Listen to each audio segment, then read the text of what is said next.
Alhamdulillahirrahmanirrahim. Berjumpa kembali dengan channel Al-Insyirah TV. Baik teman-teman semuanya, kita akan lanjutkan pembahasan mengenai belajar nahwu. Baik, di video sebelumnya kita sudah belajar tentang al-ismu, di mana untuk al-ismu ini ada beberapa ciri. Salah satunya bisa beralif lam, bisa bertanwin, bisa didahului oleh huruf jar. Baik, kali ini kita akan coba bahas bagian isim atau variasi atau varietas dari al-ismu itu sendiri.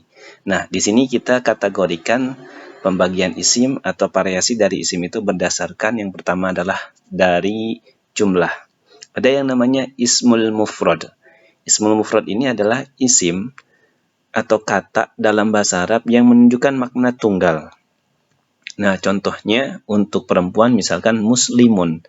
Artinya muslimun ini bermakna satu orang muslim. Kemudian kalau muslimatun berarti ini untuk menunjukkan perempuan. Berarti muslimatun artinya satu orang muslimah atau satu orang perempuan muslim. Yang kedua, ada yang namanya ismut tasniyah. Ismut tasniyah ini adalah kata dalam bahasa Arab yang menunjukkan makna dua atau ganda. Nah, tadi kan kita punya kata muslimun. Kalau muslimun satu orang muslim. Bagaimana kalau dua orang muslim laki-laki? Maka kita buat muslimani. Jadi awalnya muslimun ditambah alif dan nun di akhir huruf setelah mim menjadi muslimani. Huruf mimnya yang awalnya dhammah muslimun menjadi fathah karena ada tambahan di akhir alif dan nun. Maka dua orang muslim laki-laki berarti muslimani. Kalau perempuan berarti huruf tamarbutoh pada kata muslimatun itu berubah menjadi harokat fathah, kemudian ditambahkan dengan alif dan nun menjadi muslimatani. Ini berarti dua orang perempuan muslimah. Baik, selanjutnya adalah bagian dari al-ismu yaitu jam'ul mudzakkaris salim. Ya, jadi isim jam'ul mudzakkaris salim artinya kata dalam bahasa Arab yang menunjukkan makna lebih dari dua, bisa 3, 4, dan seterusnya. Ini makna jamak. Nah, jamaknya minimal 3. Jam'u mudzakkaris salim. Tapi di sini menunjukkan bahwa kata jam'u mudzakkaris salim ini hanya diperuntukkan untuk kata atau alismu yang menunjukkan makna laki-laki. Nah, kita lihat di sini kata muslimun satu orang laki-laki, muslimani dua orang laki-laki muslim. Nah, kalau dia jama lebih dari 3, 4 dan seterusnya, maka kita sebut dengan muslimuna. Ini bermakna bahwa banyak orang muslim, bisa 3, 4 dan seterusnya. Muslimun berarti orang-orang muslim. Jadi tambahannya adalah waw dan nun. Ini menunjukkan bahwa kata muslimun menunjukkan makna jamak dan jamaknya diperuntukkan untuk laki-laki. Nah, kalau yang perempuannya kita sebut dengan jam'u al-mu'annas as-salim. Jadi jam'ul mu'annas salim. Jadi kata dalam bahasa Arab yang menunjukkan makna jamak untuk perempuan, untuk bermakna perempuan. Maka kata muslimatun dia akan berubah menjadi muslimatun. Jadi dipanjangkan huruf terakhir pada kata muslimatun. Jadi ini tambahannya muslimat, mukminat. Nah, itu menunjukkan bahwa makna di situ adalah makna jam'u untuk al-mu'annas salim. Kemudian selanjutnya ada yang namanya jam'u taksir, di mana jam'u taksir ini dia kaidahnya sedikit berbeda. Kalau tadi jam'ul mudzakkaris salim itu ditambahkan waw dan nun, mu'annas salim itu ditambahkan alif dan ta. Nah, kalau jam'u taksir dia kaidahnya berbeda dengan jam'ul mudzakkaris salim atau jam'ul mu'annas salim. Nah, ini bisa dilihat di kamus sebetulnya, kamus dalam bahasa Arab. Nah, contohnya di sini masajid. Kalau satu masjid berarti masjidun, dua masjid masjidani. Nah, kalau banyak masjid, nah dia tidak masjiduna, tapi dia berubah menjadi masajid. Kemudian rijalun itu untuk laki-laki.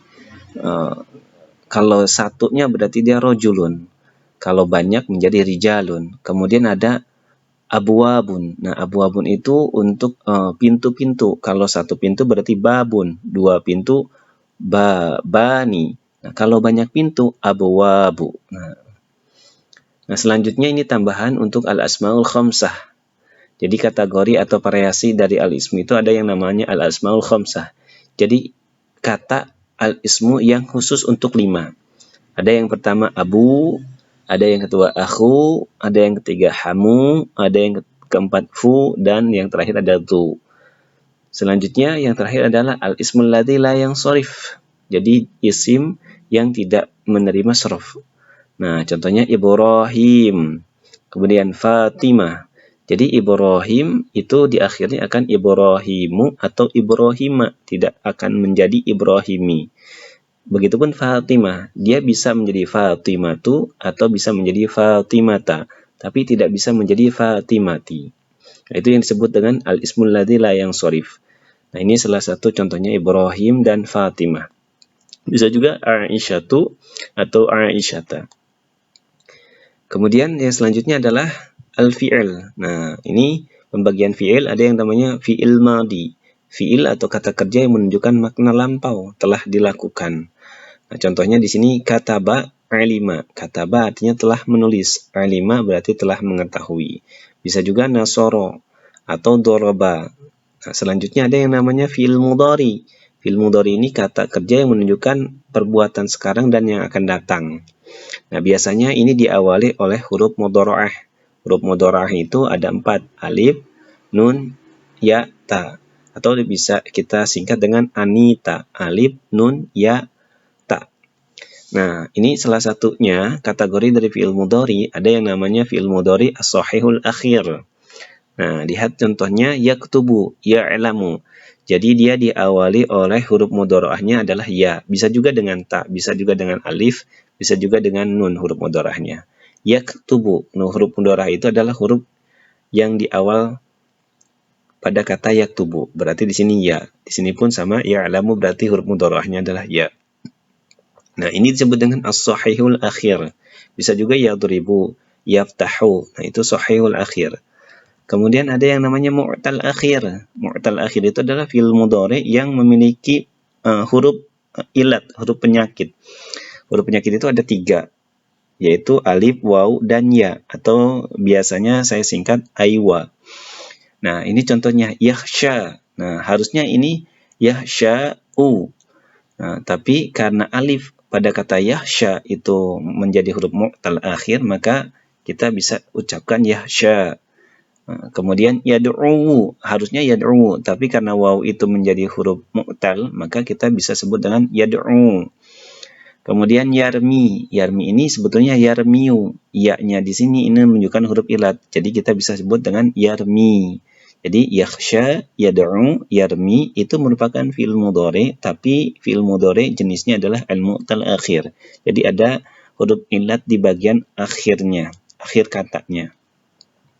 Selanjutnya ada fi'il mudhari yaitu al-af'alul khamsah.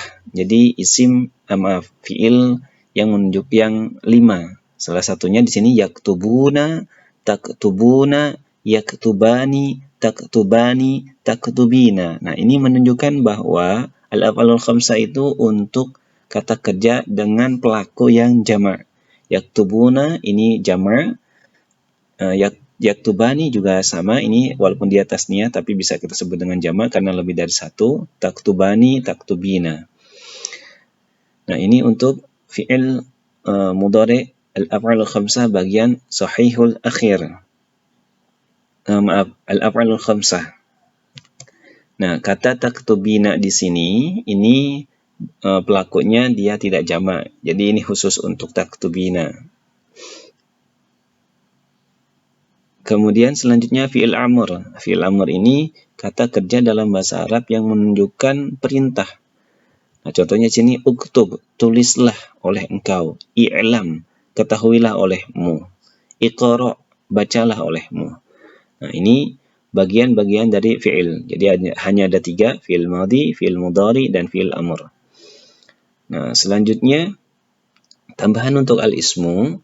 Ada yang namanya sebetulnya isim nakirah dan isim ma'rifah. Kalau isim nakirah dia isim yang menunjukkan makna belum jelas bendanya. Contohnya misalkan kitabun, buku, tapi kita tidak tahu buku yang seperti apa. Jadi maknanya masih umum. Tapi kalau kita Alkitab, itu berarti ma'rifah, menunjukkan bahwa bukunya buku yang itu.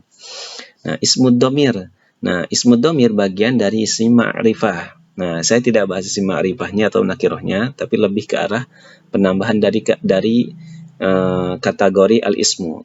Ada yang namanya ismud domir, atau isim atau kata dalam bahasa Arab yang menunjukkan kata ganti. Kalau dalam bahasa Indonesia itu kata ganti. Contohnya dia, kamu, aku. Nah, itu namanya ismud domir dalam bahasa Arab. Ada huwa, anta, hum, banyak sebetulnya. Hiya, anti, hunna. Ada 14 ismud domir. Kemudian yang selanjutnya ada ismul isyarah, kata dalam bahasa Arab yang menunjukkan kata tunjuk, ini, itu. Nah, contohnya di sini hadza, hadhihi. Hadza ini, hadhihi juga ini. Hadza untuk berjenis kelamin laki-laki, hadhihi untuk perempuan. Dzalika itu, tilka juga itu. Dzalika untuk laki-laki, tilka untuk perempuan. Selanjutnya ada yang namanya ismul mausul, kata yang menunjukkan kata hubung. Nah, ini contohnya alladzi, yang, allati, yang. Ini kata sambung. Selanjutnya ada ismul alam. Jadi kata dalam bahasa Arab atau kalam dalam bahasa Arab yang menunjukkan nama. Contohnya Muhammad, Aisyah, Fatimah, Zainab, Khadijah. Nah, itu merupakan ismul alam. Nah, semua ini bagian dari ismul ma'rifah. Nah, tapi sebetulnya cukup dengan kita mengetahui ini ismul mufrad, ismul tasniyah, jam'ul mudzakkar salim, jam'ul muannas salim. Untuk yang isim ma'rifah yang ismul dhamir musyarah, biasanya nanti ada pembahasan yang dia seringkali terhubung dengan fi'il, terutama ismul dhamir. Nah, itu nanti bisa ada dalam pembahasan tersendiri. Baik teman-teman, ini mungkin yang bisa saya sampaikan. Terima kasih. Mohon maaf apabila ada kurang dalam penyampaian. Wabillahi taufiq wal hidayah. Wassalamualaikum warahmatullahi wabarakatuh.